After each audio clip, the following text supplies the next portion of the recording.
Hey everybody, Scout Crafty here again. TGIF, it's Friday. Thank God it's Friday. You made it through another week. A couple things I want to talk about today.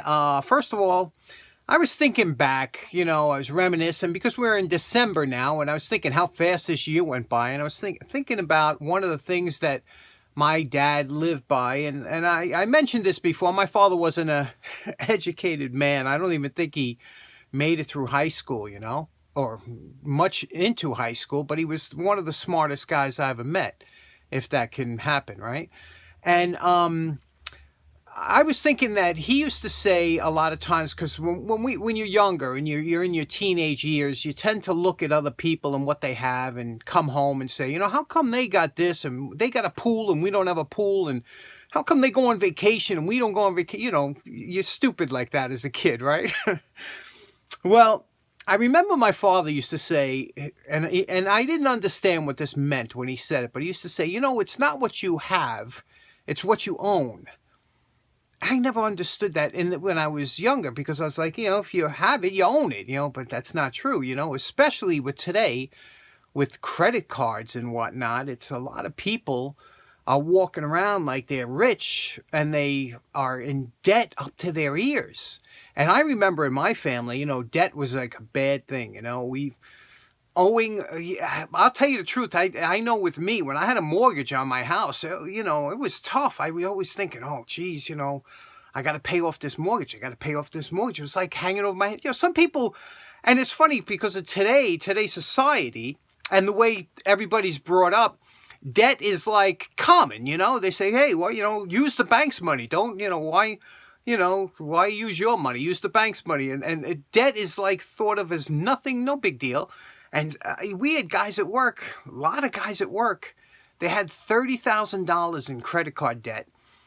And it was common for them. They were thinking, go out, but you don't even think about it. And I was thinking about, there's not many people today that do without, You know what I'm talking about, do without, when you say, boy, I can't, like, I was reading the comments the other day and we were talking about the shop, everybody would love that shop, to have a nice shop or to have a certain power tool or whatever. Most of us who are responsible, financially responsible, will try and save up and put away and get it. And other people just say, put on the credit card. Why want when you could have? And it's a rough way to make a get through life today, because I think sometimes eventually it's going to wind up biting you in the butt, with all this debt and all these people that are in debt. And for you old timers out there who have always been financially responsible and didn't buy things that they couldn't afford, congratulations. Hats off to you. For those guys that are driving, a car that isn't quite the car they wanted, but it's the car they could afford, hats off to you. Because I know maybe your kids might be looking at you going, we got a crap car and the neighbor's got a nice, hats off to you, because you're the smart one. In the long run, you're going to see, my father was right. My father, when he passed away, didn't owe a dime to anybody, and he left my mother in very good shape. How many people could say that, So hats off to you. I just want to say hats off to you for being financially responsible and not going nuts when society is telling you to do it. Anyway, my little bit of a rant today. So let's get started with a pretty good project. Okay, for today's challenge, it's a self-challenge to myself because I bought this a while back at the flea market. And you can see it was, what this is. It's an old Bridgeport Scout Axe, okay? Now, these axes really weren't too good because a hickory handle axe is so nice, so easy, and there's a lot of shock that's transmitted through this axe into your elbow because of the steel frame. It's got the wood handles, but that really don't do much for the shock value. But these are attractive axes. They have an interesting design. They're beautiful, especially when they're done up nice. So in that respect, it's nice. But, they weren't good for performing axes. What was nice about these is the fact that they were made of steel, and the Scouts wouldn't break them like they would other axes. You could see here, The price was marked from 30 to 20, and I got it for $10. You know, he had it down to 10. It's got the Scout insignia on there. Be prepared. And it's got a little bit of a bow to it. God knows what this has been through. It's got a cracked scale. Got a little chip taken out of a scale. Now, one of the things I wanted to do is, again, with the challenge, is to, I want to keep all the, I don't want to make new scales. I want to use these scales. And look. Right? Typical. Wood and steel. Never a good idea. What I want to do is I want to use these scales and make this into something that's nice. So let's get started. Okay, the first thing we're going to do is we're going to use a center drill. Okay, center drills are fantastic because they're very stout. And we're going to drill out the top domes of these rivets and take off these scales. Okay, we're over at the drill press and we're going to drill it. We have this supported here with this wood. And remember, when you're using the drill press, there's no sense in having a lot of quill travel. The least amount of quill travel you can have, the better it is. So here we only have about 3/8 of an inch before we come down, and we're going to, you know, do this. This way there's much less strain on the quill to wobble, things like that, because we want to get that right in the center of that rivet so that we could drill it out. Okay, once you have a little dimple formed in the somewhat center of the of that rivet, you're going to put a drop of, and we always do this, a drop of cutting fluid in here. And I'm using Tap Magic. This is the best stuff made. And that'll keep your bit cool, and then it'll drill out nice and easy. Now you see we went a little bit deeper, and now this is where the crown of the drill is going to make contact with the top of the rivet and should separate the top from the shaft of the rivet. Now, once you have that hole drilled over here like that, believe it or not, this top rivet, was nothing holding that on. You're going to use a pin punch. You're going to place this bottom part of the rivet over a hole here, and then you're going to tap out. Okay, once you have that over, you're going to place this in here into the top, and you're going to tap out the top and just knock that rivet through there. Okay, these are always a pain. The scales, to get them off in one piece is always a little bit more difficult because these rivets, when they're peened over, they're almost work hardened, you know, when they're banged over. So, you know, to drill it out and then punch it out, and, you know, so it's always a pain. But we got the rivets out, and we have a little bit of damage here. This was the cracked one. We're going to, thank goodness, these were black scales, so we're going to make these black again. So that'll be easier because we can fill it in, especially here. I wanted to use it, but we'll fill that in with a Bondo. But we're going to drill a hole into there so the Bondo has a place to grab and become a really good tight fit. But you can see why we want to use these. They have that groove around the back that fits in this channel. Bridgeport did it that way, which just made it much nicer. So it's good we can keep these. And now we're going to... let's give a quick wire brush, and we'll go over to the date. The reason we go over to the wire brush real quick is because we want to make sure there's no hairline cracks or anything over here, which there doesn't seem to be. Also, we could see that this was originally green.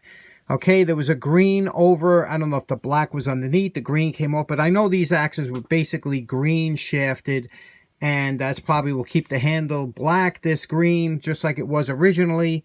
But this black was either an overspray or somebody sprayed it later on. But you could see the remnants of the original Hunter Green paint, which I like. Okay, everybody's favorite. We're at the dake.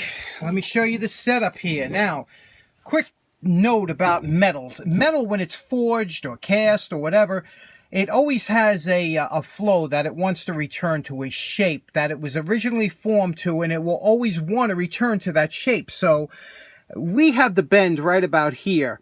Now, when we put pressure here, it's going to want to return to where it originally was. So it's not going to bend over here and here most of the time. It'll bend here. Now, you can see here we have little cutouts here. So we want to make sure this is supported up a little bit further here, because we don't want it to bend where it might be weak where the cutouts are, but we want to put the pressure right where the bend is. Let's see how that works. Okay, the bend is right about under where we have the block of wood, and we're just going to add a little bit of pressure. You might hear some wood creaking or whatever, but again, it doesn't take much. This this I-beam has very little strength side to side. I-beam strength is from this way to this way, not, you can see the way it is bending here, so we shouldn't have a hard time bending it all. We don't want to go too much past it because there isn't a lot of spring back in these types, so we'll see what happens when we bring it up and take a look at it from the side again. Okay, we readjusted it because the bend seems to be a little bit further up. Going to move it down a little bit again. Okay, just a little bit, remember, and then it'll spring back, and we'll check and see what it looks like.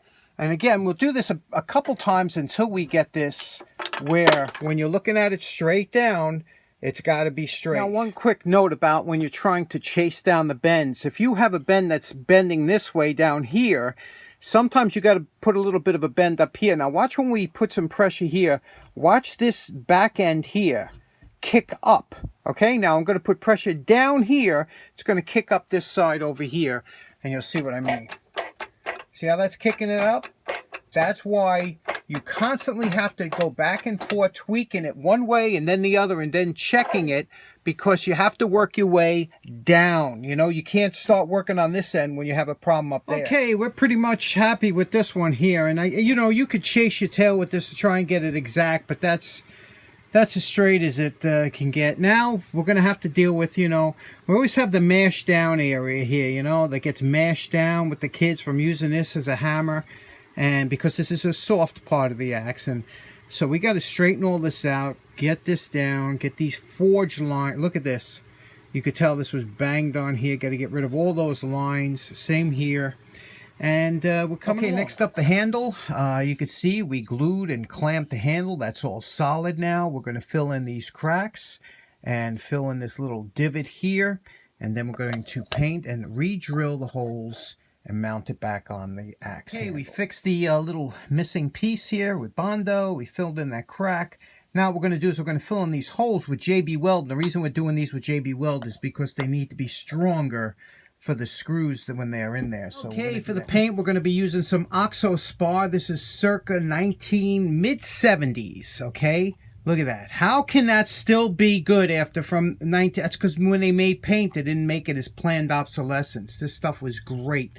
I bought this, I remember, it was a lot of money when I was a kid, but I still got it.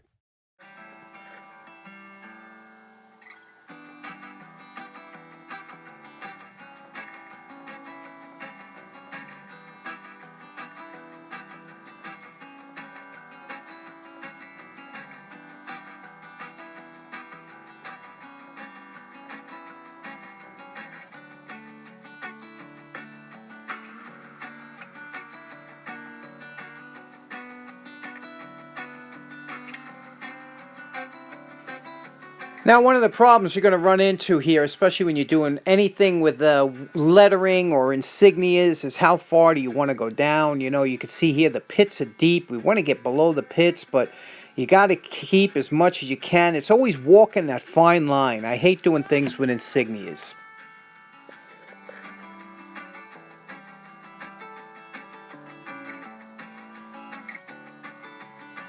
Now, you know my favorite part. Remember what this Bridgeport axe looked like before we started. And we're calling this project done. And I have to tell you something. This axe has fought me every step of the way. There was nothing easy on this project, but, you know, we got it done for whatever it can. We'll call it done. Let me show you what we did here. First of all, let's start with the head. I could not take it down to a mirror finish. Like, you know, I wanted to get this nice, right? But I couldn't because of that darn insignia, you see? So, you know, I had to keep the insignia. We picked up some of the Bridgeport that I didn't even know was there because it was mushroomed over, but you can see there. The back looks real nice. The top came out great. All the sides look good. You know, I did a dull edge on here because, you know, that'll clean it up. You can see I did it in the green, that 30, 40, 50-year-old green paint that I had. And kept this all polished along the side. Did the handles in... now remember, they used to come with a basic, like, kind of a stain or varnish, but they were cracked, and I fixed the handles, repaired the area, and I did it in a brown paint. A little orange on the bottom to offset it because the orange, brown, and green looks nice. I didn't do the Scout Crafter red on this one. surprisingly, right? But I thought the orange looked nice on there. And it came with so many, these came in so many different color variations. They came in red, black, all different kinds. So I guess it was up to whoever was doing it. But I'm glad this project's over. I got to be honest with you. And I filled in the black into the Bridgeport Hardware Manufacturing Company, Corporation, rather, Bridgeport, Connecticut, USA. So I'm glad this one's in the can, because I'll tell you the truth, it wasn't as fun of a project as I hoped it would have been. Okay, so in closing, we finished that project. That one was a tough one. Under the wire, only had 2 days, a lot of paint, a lot of Bondo, a lot of glue to dry. It's just really a difficult one to get in. It was not a fun project like the ones I usually like to do. This one was a little bit more stressful, but I got in under the wire. It's finished, and I'm glad it's done. Anyway, I hope you have a great weekend. Got a nice weekend coming up. I hope you enjoy it. Take care now. Thanks very much for tuning in. Bye-bye.